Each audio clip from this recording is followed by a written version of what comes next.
തളർവാദ രോഗിയെ സുഖപ്പെടുത്തുന്നു. യേശു തോണിയിൽ കയറി കടൽ കടന്ന് സ്വന്തം പട്ടണത്തിലെത്തി. അവർ ഒരു തളർവാദ രോഗിയെ ശയ്യയോടെ അവൻ്റെ അടുക്കൽ കൊണ്ടുവന്നു.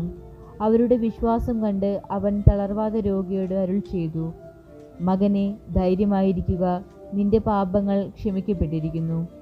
അപ്പോൾ നിയമജ്ഞരിൽ ചിലർ പരസ്പരം പറഞ്ഞു, ഇവൻ ദൈവദൂഷണം പറയുന്നു. അവരുടെ വിചാരങ്ങൾ ഗ്രഹിച്ച യേശു ചോദിച്ചു, നിങ്ങൾ ഹൃദയത്തിൽ തിന്മ വിചാരിക്കുന്നതെന്ത്?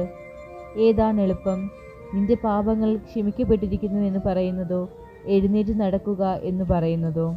ഭൂമിയിൽ പാപങ്ങൾ ക്ഷമിക്കാൻ മനുഷ്യപുത്രന് അധികാരമുണ്ടെന്ന് നിങ്ങൾ അറിയേണ്ടതിനാണിത്.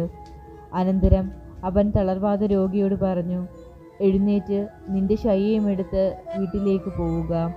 അവൻ എഴുന്നേറ്റ് വീട്ടിലേക്ക് പോയി. ഇത് കണ്ട് ജനക്കൂട്ടം ഭയചകിതരായി. മനുഷ്യർക്ക് ഇത്തരം അധികാരം നൽകിയ ദൈവത്തെ മഹത്വപ്പെടുത്തി.